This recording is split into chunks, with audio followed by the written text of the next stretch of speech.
그러니까 하태호는 불안한 예감이 들죠. 연수주를 줄 일이 없죠. 네. 이유를 쳐다보니 단호히 말해요. 네가 마셔라. 이거는 연수주가 아니고 짐독주겠지. 이유는 아무런 대꾸 없이 값싸되게 눈짓을 해요.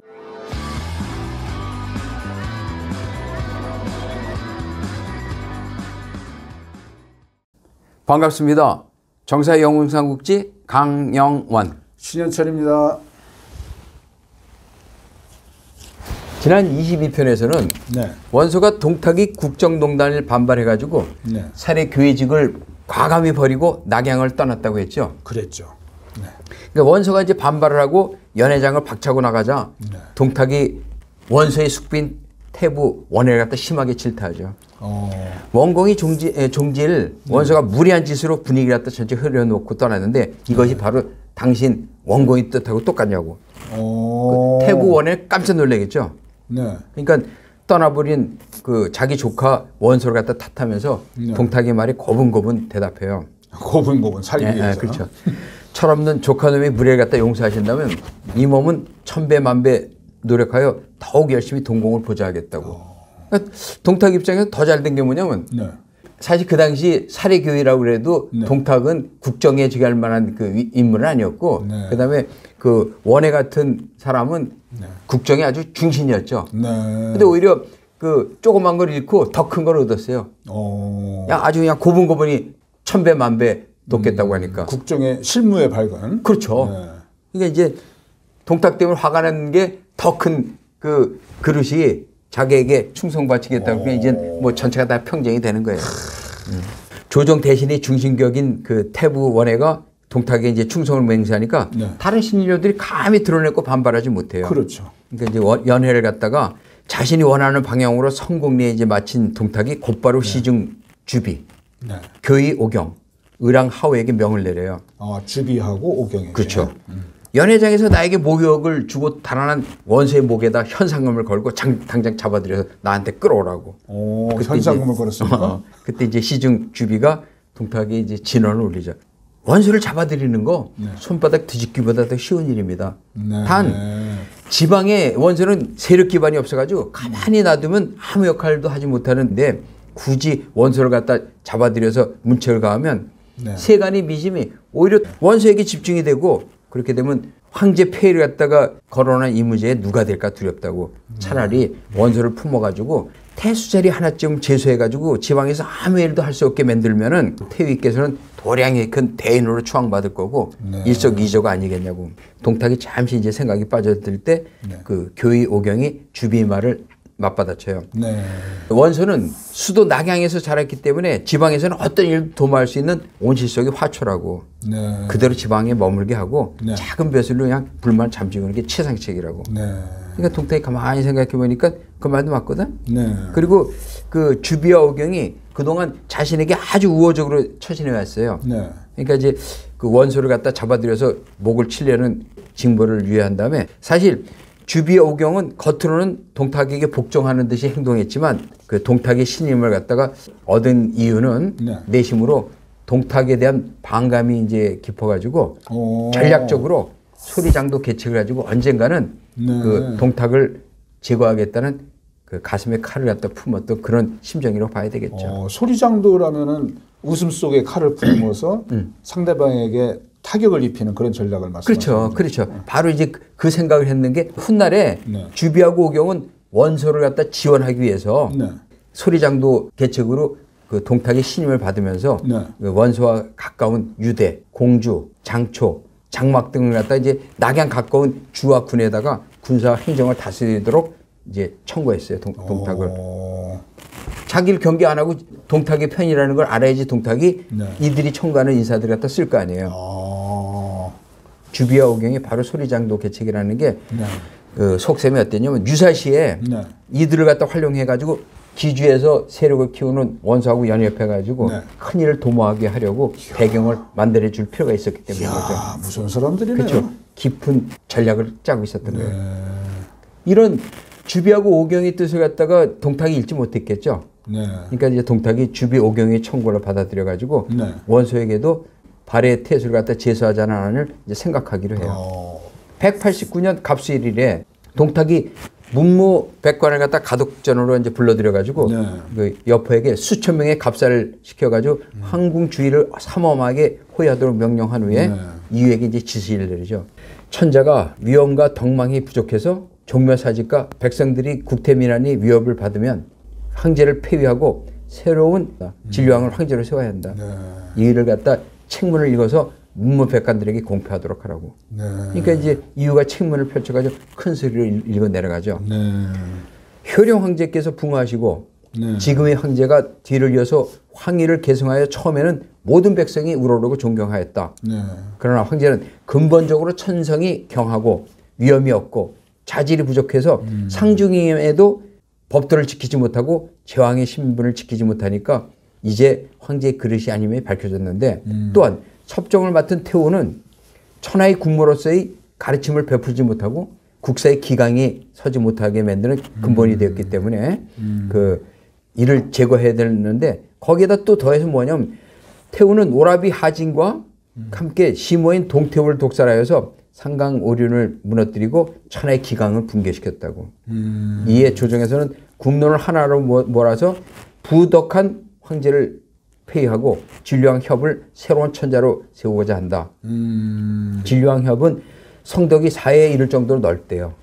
그 법도가 하늘 찌를 정도로 높아가지고 상중에도 효심을 잃지 않고 있었으니까 이런 높은 성덕과 높은 위엄, 마땅히 천하를 갖다 이어받아 만만세를 전함에 부적이 없는 인물이라고. 그러니까 오늘부로 황제를 폐해서 홍농왕으로 삼고 진료왕을 황위에 올려가지고 하태의 섭정을 멈추도록 하겠다고. 그러니까 이를 갖다가 문무백관과 백성들에게 공표하니까 그리고 천지신명에게도 고합니다.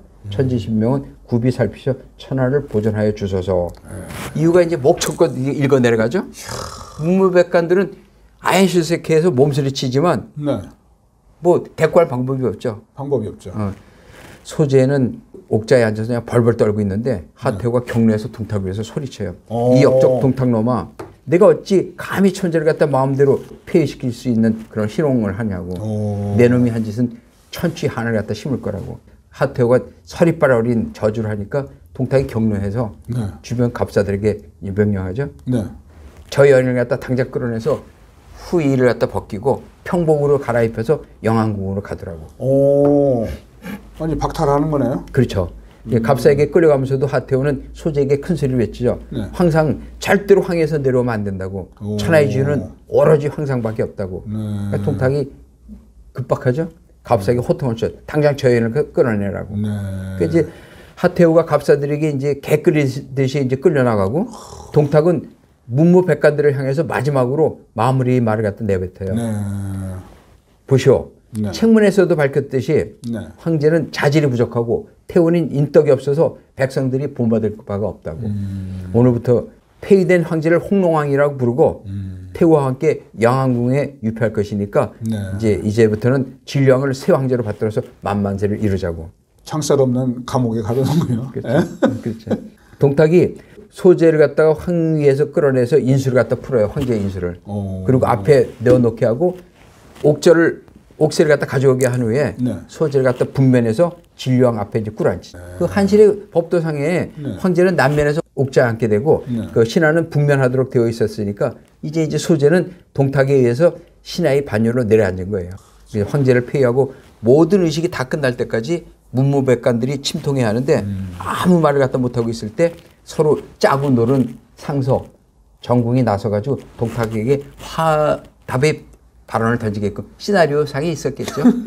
그죠? 그러니까 짜고 치는 고수다. 그렇죠.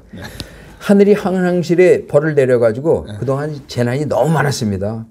옛날 체중이 호를 폐하여 돌을 추대하고 세우니까 춘추에서는 그 처세를 높이 평가했다고 하는데 이제 태희께서 민심을 정확히 헤아려서 소지를 폐하고 홍농왕을 새로운 황제로 직위에 올리니까 종묘사직과 백성을 위한 대책을 갖다 세워가지고 천지인의 뜻에 부합하게 하신 것이라고.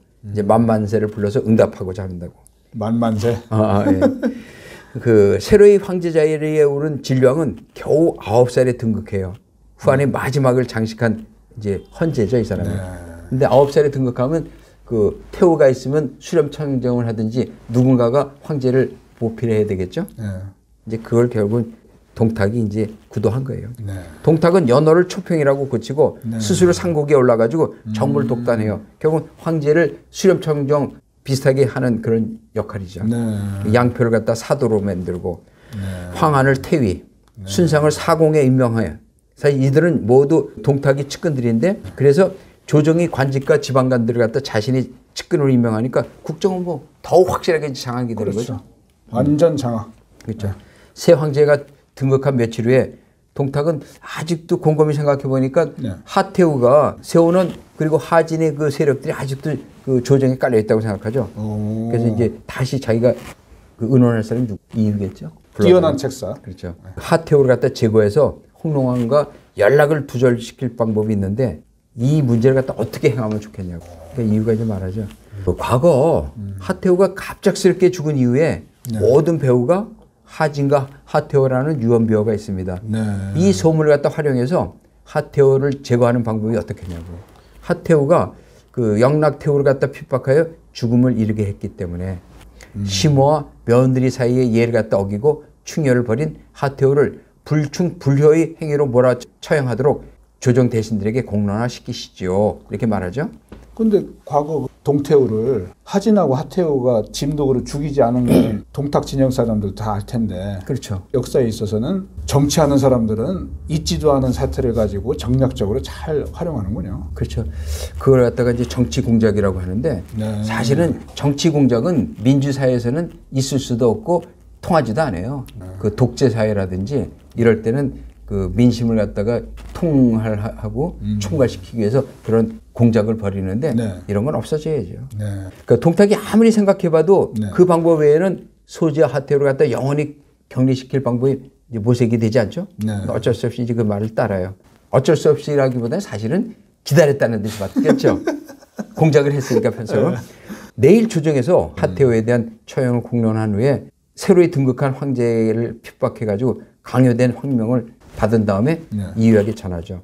즉시 영왕궁으로 가서 하태우에게 짐독으로 자진하라는 황명을 전하라고. 오.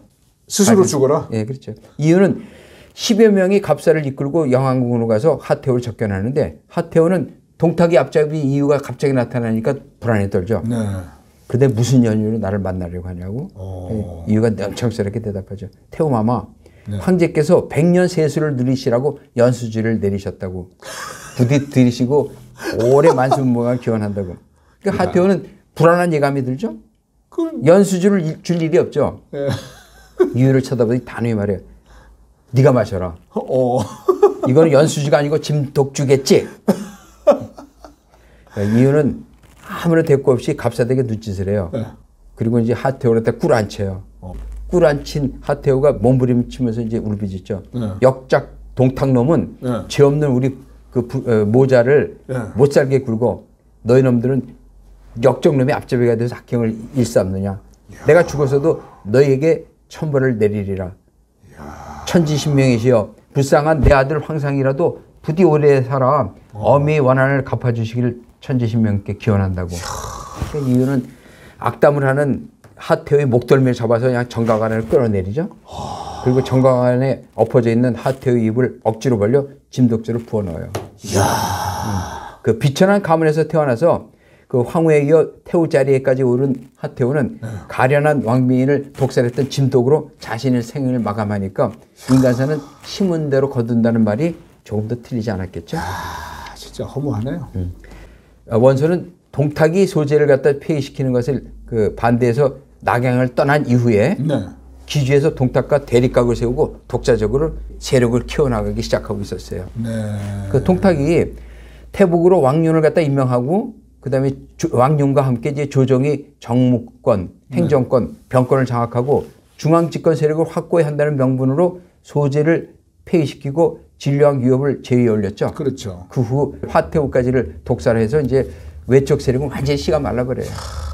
그해 11월 26일 동탁이 스스로 이제 상국에 오르니까 네. 참배불명.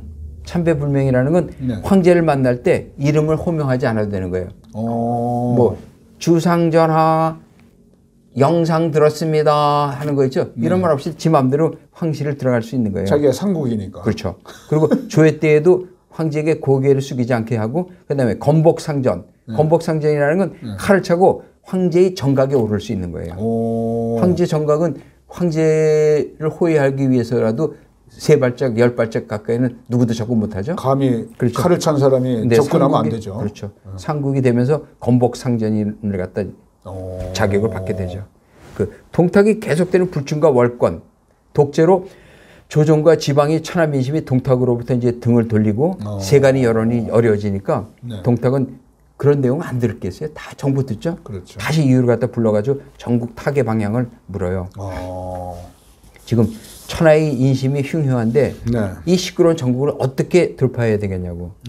이유가 기다렸다는 듯이 그동안 생각했던 조언을 올리죠.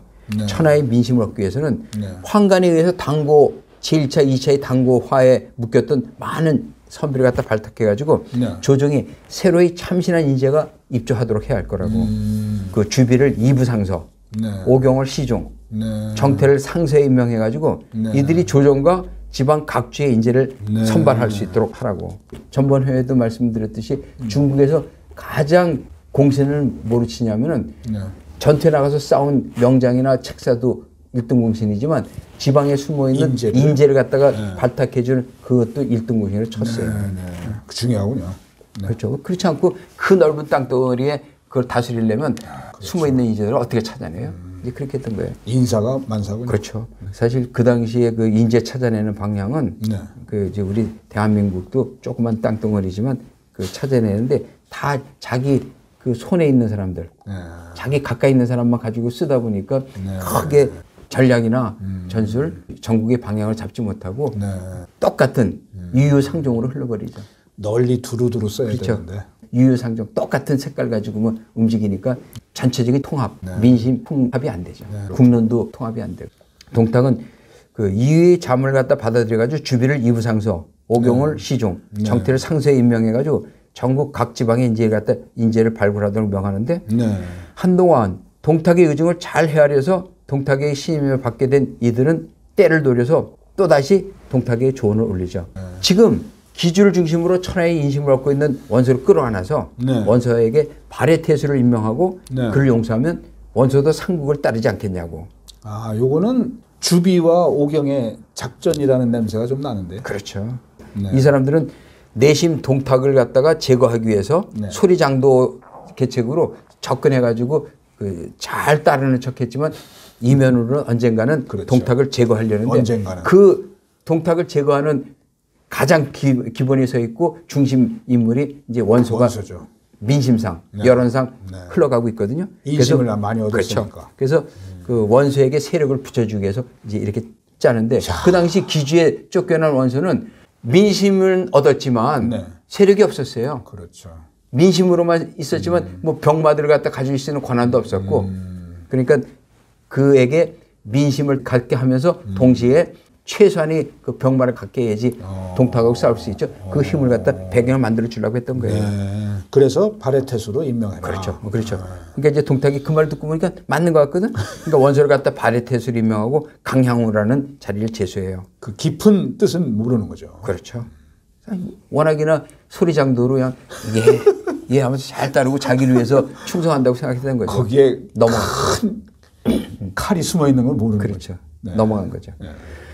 동탁이 효율적으로 지방을 통제하기 위해서 지방관을 새로 임명하는데 이때 그 연주자세에서 유대, 예주자세 공주, 그 다음에 남양태수 장초, 진류태수 장막, 기주자사 한복 등을 갖다 이제 발탁하게 되고 이 중에서 기주자사 한복은 사실은 그 기주로 도피한 그 원소 왜 위에 상관을 만드는 거죠. 그래서 원소가 백성들에게 인망을 얻기 시작하자 민심을 잃은 동탁은 원소를 두려워하게 되죠. 그래서 원소를 견제하기 위해서 그 윗자리에다 한복을 이제 보내준 거예요. 기주자사로. 견제하고 그렇죠. 감독하기 기주자사 위해서. 밑에 이제 발해 태수니까. 그 사실 한복도 한때는 그 청류파 젊은 청류파 모임에서 원소와 같이 모임을 하고 조조하고도 모임을 했던 인사인데 기회주의자였죠.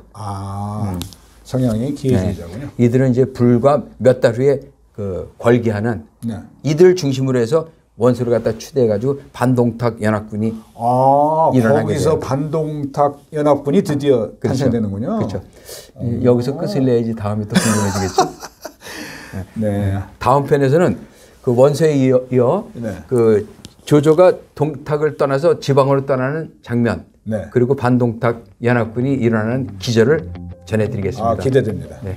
끝까지 시청해주신 시청자 여러분께 감사드리고 다음 편에는 더욱 재미있게 말씀 올리겠습니다. 감사합니다.